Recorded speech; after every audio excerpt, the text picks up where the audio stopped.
7 signs your thyroid is slow, and most doctors miss this. Number 1, the outer third of the eyebrows are disappearing. The thyroid hormones literally power the follicles of your hair, and one of the first places you're going to notice the hair loss is right on the outer part, right here. Let's get to number 2, high cholesterol. Think about how many people have high cholesterol, and they're immediately put on medication without realizing it could be a thyroid issue. And if you have a thyroid problem, everything runs slowly. Many people find when they fix the thyroid, their cholesterol goes back to normal. All right, next one is you wake up with your face puffy. It's a thyroid issue that's trapping water within the proteins underneath the skin. Now, the next 2 signs are the ones that doctors never connect to the thyroid. Number 4, carpal tunnel syndrome. Your body becomes more swollen, and it holds fluid in different tissues. Well, it's going to hold more fluid in the tissues around the medial nerve on your wrist, and that's going to cause carpal tunnel syndrome, a classic hypothyroid symptom. And just so you know, I'm going to show you what I would recommend to correct a slow thyroid. Okay, I'm getting there, but let me just cover the rest of these. Number 5, depression or anxiety. The thyroid hormones have everything to do with controlling energy production inside your brain cells. And so, when the thyroid is slow, the person tends to be more depressed, or they have anxiety. Over 50% of people with a slow thyroid develop depression as their primary symptom. And so, you can take all the antidepressants in the world, it doesn't correct it, because it's treating the wrong thing. You are a fish living in an environment that's very toxic.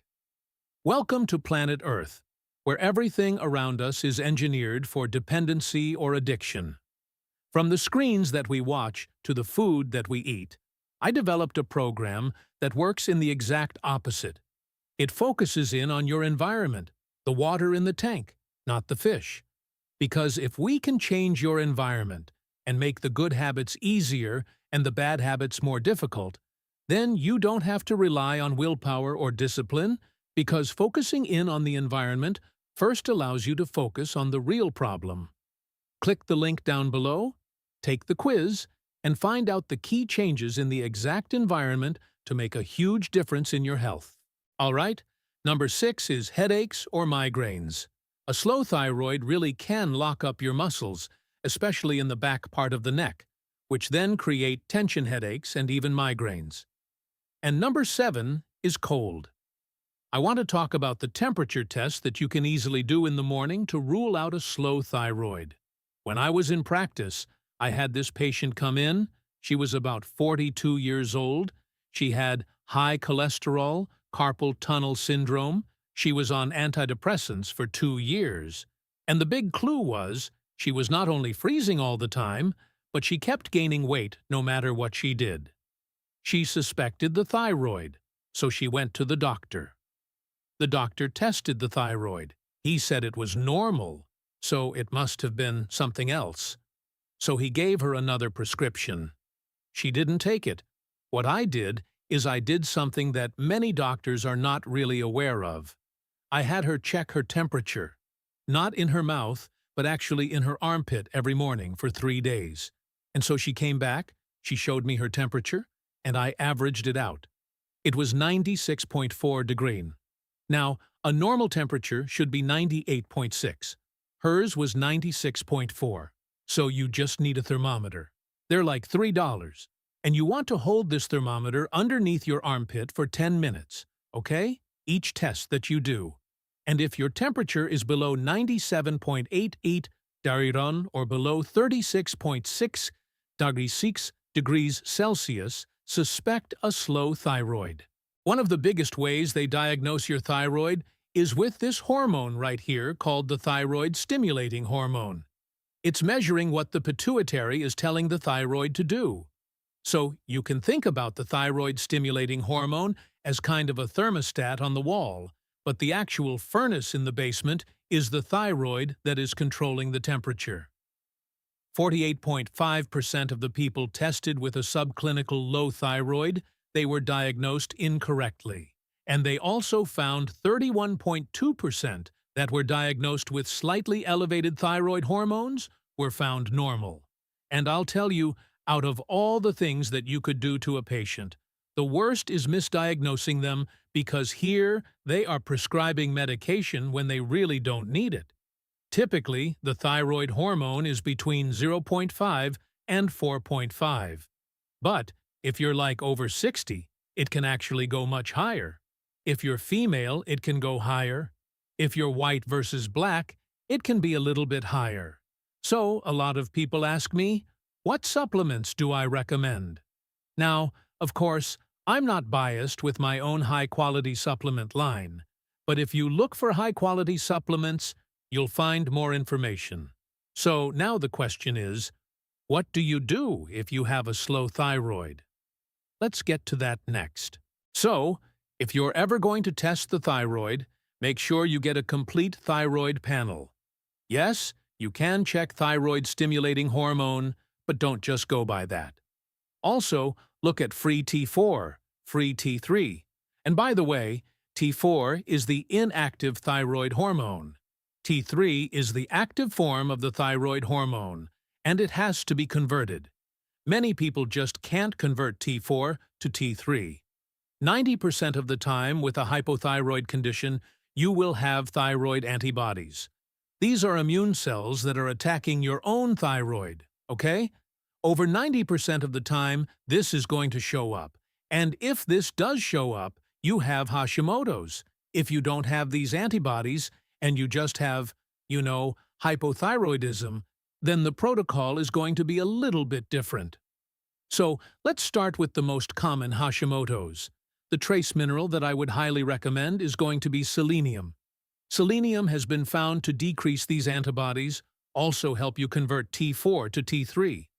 And I would recommend taking 200 mg per day.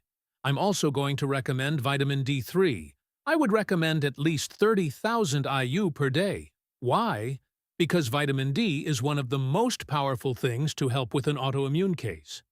The protocol I recommend uses high doses of vitamin D3. There are certain doctors that you can work with within the US or even outside the US that can help you monitor this, and I will put some information down below.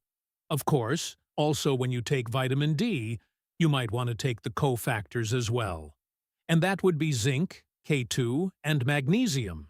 That's a side note, but this can really drop down the inflammation in the thyroid, because with that immune reaction, you're going to just get a lot of inflammation. Removing gluten from your diet is going to be super important. And also to reduce even more inflammation, you want to do intermittent fasting. Let's switch over here. Let's say you don't have these antibodies. It's just a hypothyroid case. Well, then you definitely need selenium as well because selenium helps in the conversion process. It does a lot more than just reducing the antibodies, okay?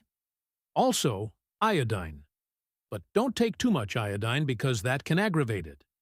So, you really want to make sure you're doing iodine tests because sometimes people don't even need iodine for a hypothyroid. It's not always the reason why the thyroid is becoming sluggish. Zinc is super important in getting the thyroid to work normally. This is a trace mineral. Magnesium is a cofactor to help the thyroid as well. And then, also, this liver needs to be healthy for T4 to convert to T3, the active form. And sometimes when people have their gallbladder removed, that creates a bile deficiency, and now they also cannot convert this that well. So, taking bile salts at the end of the meal can greatly help this conversion process. So, in other words, there's a couple different pieces of this puzzle that you might need to address. Here's another piece. If you're going through a lot of stress, that can cause the thyroid to be lower. Estrogen can inhibit the thyroid function. Hormone replacement therapy, birth control pills, consuming a lot of soy products. Also, if your insulin is too high because you're eating too many carbs, that can inhibit the thyroid. So, you want to cut that down as well.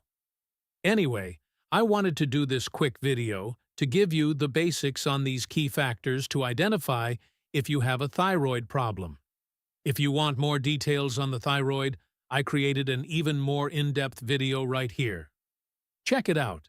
If this information changed the way you look at your health and your thyroid, please subscribe to the channel and like this video. We are uncovering the health secrets that often stay hidden.